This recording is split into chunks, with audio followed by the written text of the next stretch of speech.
السلام علیکم ناظرین، اسرائیل کا اصل مسئلہ اسلام ہے، نہ کہ کوئی خاص ملک۔ لیکن یہاں پر ہم اس حقیقت کو بھی نظر انداز نہیں کر سکتے کہ اسلامی ممالک میں سے اگر کسی نے صہیونی طاقتوں کی اجارہ داری کو کھلا چیلنج کیا ہے تو وہ صرف اور صرف ایران ہے۔ آج بھی ہمارے ایرانی بھائی اسرائیل کی طرف سے ان پر مسلط کردہ ایک انتہائی خونی جنگ کا ڈٹ کر مقابلہ کر رہے ہیں، اور اب تو جو ریٹائرڈ امریکی فوجی افسران ہیں وہ بھی یہ بات ماننے پر مجبور ہو گئے ہیں کہ واقعی ایران نے اسرائیل کا بڑا نقصان کر دیا ہے۔ اسی لیے اب اسرائیل جلدی ٹرمپ کو جنگ میں دھکیلنے کی کوشش کر رہا ہے، یہاں تک کہ اب اسرائیل کی سڑکوں پر بل بورڈز بھی لگا دیے گئے ہیں جہاں پر ٹرمپ کی تصویر کے ساتھ لکھا ہوا ہے فنش دی جاب۔ بات بڑی سادہ سی ہے کہ اگر صہیونی طاقتیں یہ جنگ جیت رہی ہیں تو پھر یہودی ٹرمپ کو جنگ کی طرف کیوں بلا رہے ہیں؟ ایران نے ابھی تک کسی ملک سے باقاعدہ طور پر جنگ میں شمولیت کی اپیل نہیں کی۔ ولادیمیر پوٹن نے بھی اپنے ایک حالیہ بیان میں یہ کہا ہے کہ ایران نے ہم سے کسی قسم کی مدد نہیں مانگی۔ تو یہ بات درست ہے کہ ایران کو ابتدائی طور پر ایک بڑا دھچکا لگا ہے، ایک بڑا انٹیلیجنس فیلئر آیا ہے، کیونکہ ایران کے اپنے ہی ملک کے اندر موساد کے بڑے جاسوس موجود تھے۔ لیکن حیرت کی بات یہ ہے کہ اپنی ٹاپ ملٹری لیڈرشپ اور اپنے ٹاپ کے نیوکلیر سائنٹسٹس کی شہادتوں کو اٹھانے کے بعد بھی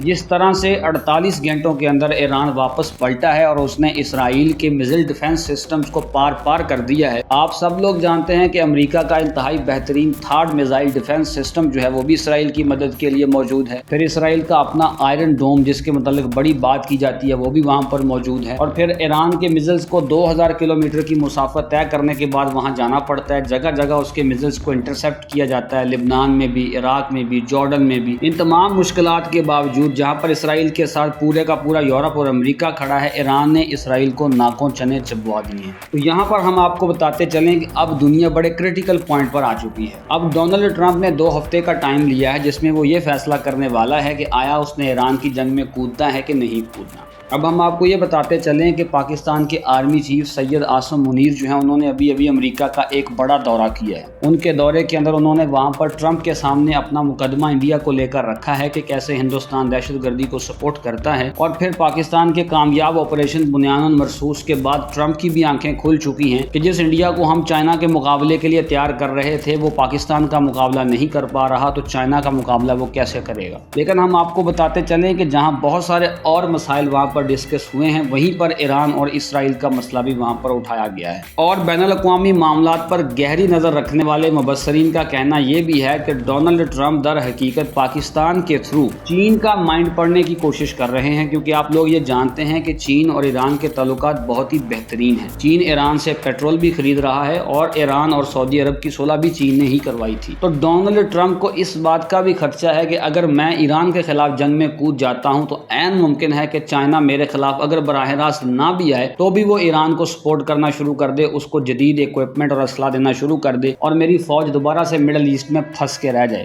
کیونکہ ابھی کچھ دن پہلے وکٹر گاؤ جو کہ چائنا کے ان آفیشیل ترجمان مانے جاتے ہیں، انہوں نے کہا تھا کہ اگر دوسرے ملک اسرائیل کی سپورٹ کے لیے آئیں گے تو پھر اس بات کو بھی خارج از امکان نہیں کہا جا سکتا کہ اور بڑی طاقتیں ایران کی سپورٹ کو بھی آ جائیں۔ پھر ہم آپ کو یہ بھی بتاتے چلیں کہ پاکستان کے آرمی چیف سے ملاقات کے بعد امریکی وزیر خارجہ نے پاکستان کے وزیر اعظم شہباز شریف کو بھی فون کیا ہے۔ در حقیقت مبصرین کا کہنا یہ ہے کہ جہاں پر وہ پاکستان کو ایران کے ساتھ مسئلے کے اندر ایک میڈیٹر کا رول بھی ادا کرنے کو کہہ سکتے ہیں، وہیں پر وہ در حقیقت یہ بھی جاننا چاہتے ہیں کہ چائنا اس مسئلے میں کہاں تک جا سکتا ہے۔ تو اگر ایران پر حملہ امریکہ کرتا ہے تو پاکستان پر بھی دباؤ آئے گا کہ وہ ایران کی مدد کرے۔ پھر اس کے ساتھ ساتھ یہ بات بھی ہمیں دیکھنی چاہیے کہ اگر ایران میں کوئی جنگ لگتی ہے تو بڑی مقدار میں وہاں سے جو لوگ ہیں وہ پاکستان کے بارڈر پر آ کر پاکستان کے اندر بھی آنے کی کوشش کر سکتے ہیں، جس سے پورا جو خطہ ہے اس کے اندر ایک بڑی ڈسٹربنس پیدا ہو جائے گی، پورے کا پورا خطہ متاثر ہو جائے گا۔ تو یہ ساری چیزیں امریکہ کے زیر غور ہیں۔ امید کرتے ہیں آپ کو آج کی ویڈیو پسند آئی ہوگی، چینل کو سبسکرائب ضرور کیجیے گا۔